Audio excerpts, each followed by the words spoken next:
सभी को मेरा नमस्कार। आज हम जानेंगे प्रेरणा अभियान के बारे में।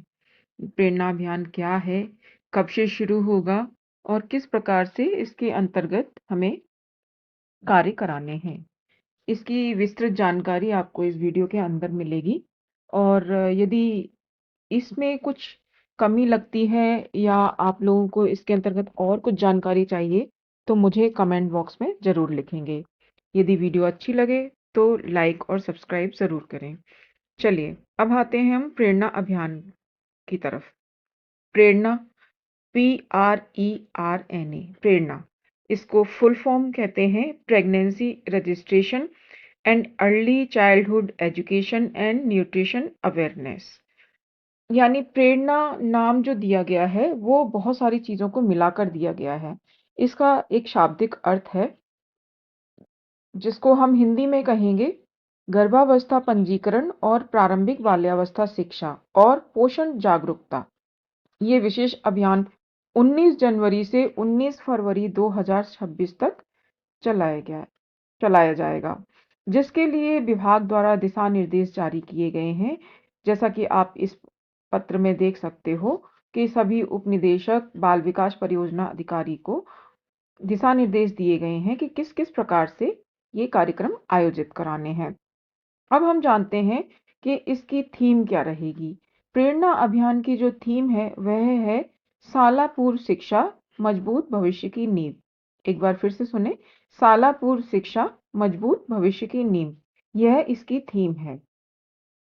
इसके अंतर्गत हम देखेंगे कि विभिन्न चरणों में हमें विभिन्न प्रकार के कार्य केंद्रों पर कराने हैं, जिसके अंतर्गत 3 से 6 वर्ष के आयु के बच्चों में शाला पूर्व शिक्षा और उन बच्चों का संज्ञानात्मक, भाषात्मक, रचनात्मक, शारीरिक एवं सामाजिक एवं संवेगात्मक विकास सुनिश्चित करना होगा। ये 5 आयाम होते हैं बच्चे के, जिनके विकास के लिए हमारे आंगनवाड़ी कार्यकर्ता और सुपरवाइजर और पूरा ICDS विभाग लगा हुआ है। इसको ध्यान में रखते ही हुए मुख्य सचिव के 5वें राष्ट्रीय सम्मेलन की एक theme early childhood education laying the foundation रखी गई है।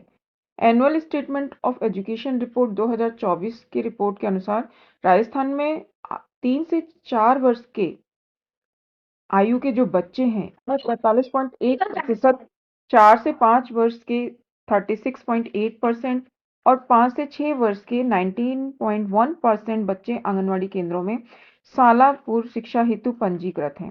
इसके बाद भी, इतना पंजीकरण होने के बाद भी हमारे वर्तमान में जो हैं 3 से 6 वर्ष के बहुत सारे बच्चे हैं जो कि आंगनवाड़ी केंद्र की पहुंच से बाहर हैं। उन्हीं बच्चों को जोड़ने के लिए यह अभियान चलाया गया है। इसकी मुख्य थीम, जैसा कि पहले ही बता चुके हैं, शाला पूर्व शिक्षा, मजबूत भविष्य की नींव रखी गई है। इसी प्रकार बच्चे के जीवन के प्रथम 1000 दिन कौन से दिन होते हैं? गर्भधारण से लेकर 2 वर्ष तक का समय। इसमें बच्चे के मस्तिष्क और शरीर के संपूर्ण विकास की नींव रखी जाती है और जो मस्तिष्क विकास है वो इस दौरान बहुत तेजी से होता है। इनको सुनहरे दिन भी कहे गए हैं, 1000 सुनहरे दिन, क्योंकि ये जो है वो बच्चे के विकास के लिए बहुत महत्व रखते हैं। इन सुनहरे दिनों में मिला सही पोषण और देखभाल उसके स्वस्थ भविष्य और आजीवन क्षमता का निर्धारण करते हैं कि भविष्य में वो अपने समाज में कैसे व्यवहार करेगा और किस प्रकार से अपने आप को सुदृढ़ करेगा, अपनी नींव किस प्रकार से रखेगा। इस अवधि में मातृ एवं शिशु स्वास्थ्य को सुदृढ़ करने वाली आंगनवाड़ी केंद्र की सेवाओं जैसे पोषाहार, स्वास्थ्य जांच, टीकाकरण, पोषण शिक्षा आदि की महत्वपूर्ण भूमिका होती है। इसीलिए आंगनवाड़ी केंद्रों को ये बहुत इम्पोर्टेंट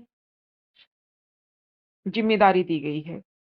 भारत सरकार द्वारा 0 से 3 वर्ष के बच्चों हेतु नवचेतना गाइडलाइन और 3 से 6 वर्ष के हेतु आधारशिला गाइडलाइन जो जारी की गई हैं, उसके अनुसार ही कार्यकर्ता को गतिविधियां करानी होंगी। इसके लिए सर्कुलर जारी किया गया है पूरा विस्तृत रूप से, जिसको हम चर्चा कर लेते हैं एक बार कि उसमें क्या-क्या है और हमें किस-किस प्रकार से कार्य कराने होंगे। इसमें आप देखेंगे कि इस अभियान के दौरान आईसीडीएस सेवाओं से वंचित जो लेफ्ट आउट लाभार्थी हैं हमारे, चाहे वो गर्भवती हों, धात्री हों, 0 से 6 साल के बच्चे हों, और जो आकांक्षी जिले हैं, वहाँ किशोरी बालिकाओं के लिए अलग से पोषाहार का कार्यक्रम चलाया जा रहा है, तो आकांक्षी जिलों में हम किशोरी बालिकाओं को भी शामिल करेंगे। आईसीडीएस सेवाओं का लाभ देने के लिए उनका पंजीकरण करने के साथ-साथ पोषण ट्रैकर पर पोषण देखभाल, स्वास्थ्य सेवाओं और रिपोर्टिंग के लिए विशेष प्रयास किए जाने हैं। ये जो अभियान है 19 जनवरी से 19 फरवरी 2026 तक चलाया जाना है। अब आइए देखते हैं कि किस प्रकार से कौन-कौन सी गतिविधियां करानी होंगी और उनका समय क्या रहेगा। देखिए, सबसे पहले तो हमें पूर्व तैयारी करनी है। पूर्व तैयारी पोषण ट्रैकर पर दर्ज लाभार्थी हैं, उनसे तुलना करेंगे कि हमारे सर्वे में कितने हैं, पोषण ट्रैकर में कितने हैं, और उसके अनुसार ही हम अपनी आगे की प्रक्रिया तय करेंगे कि हमें कितने लाभार्थियों को पंजीकृत करना है और लाभान्वित करना है।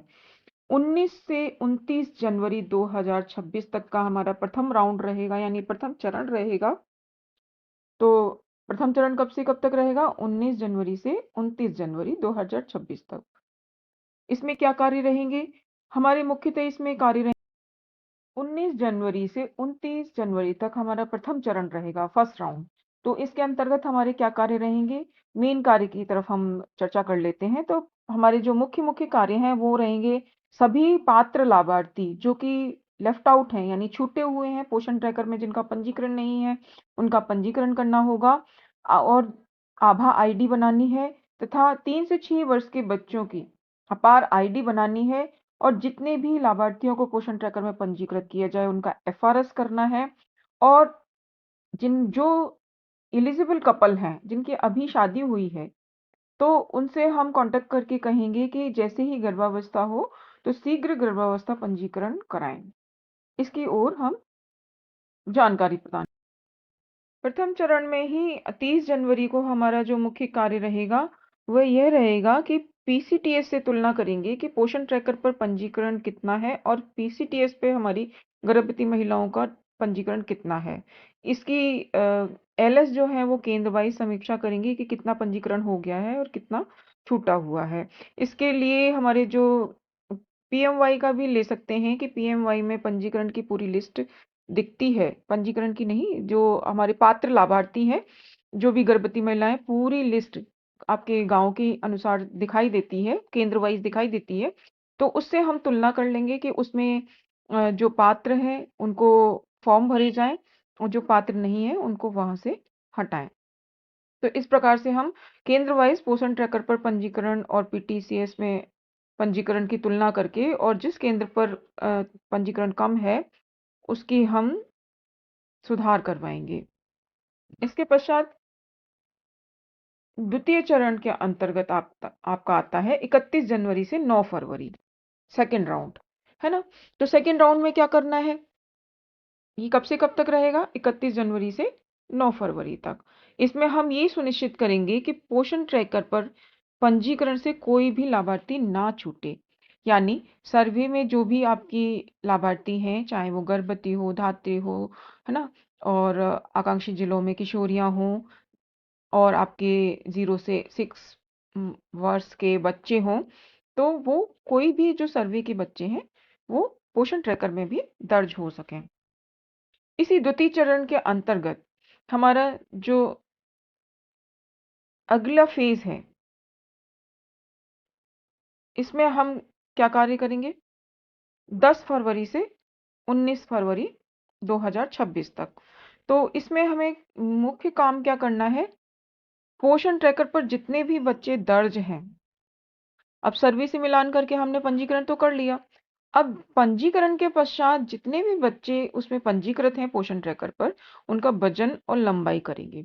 उसके अनुसार जो हमें सैम मैम बच्चों की लिस्ट प्राप्त होगी, उनका हमें कुपोषण प्रबंधन करना है।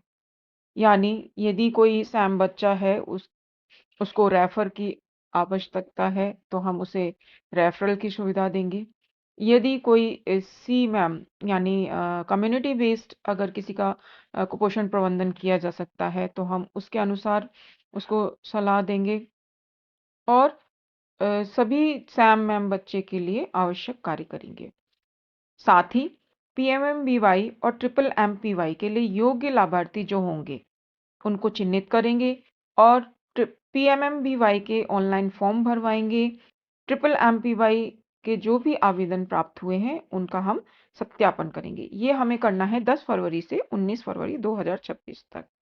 इसके पश्चात हम कार्यकर्ताओं को पैम की जानकारी भी देंगे और 17 फरवरी 2026 को हमारी अमावस्या है और उस दिन पैम का आयोजन किया गया है। पैम यानी पेरेंट्स आंगनवाड़ी मीटिंग। इस पैम का क्या प्रायोजित रहेगा? पैम के अंतर्गत हम जनप्रतिनिधियों को या हमारे जो मेंटर टीचर हैं उनको इनवाइट करेंगे। साथ ही इस पैम मीटिंग में जीवन के प्रथम 1000 दिवस यानी सुनहरे 1000 दिनों की चर्चा करेंगे, जानकारी दी जाएगी और 3 से 6 वर्ष के बच्चों को सालापुर शिक्षा की प्रगति पर चर्चा करेंगे। ये है हमारा पूरा प्रेरणा अभियान 2.0 जो कि 19 जनवरी से 19 फरवरी 2026 तक चलेगा।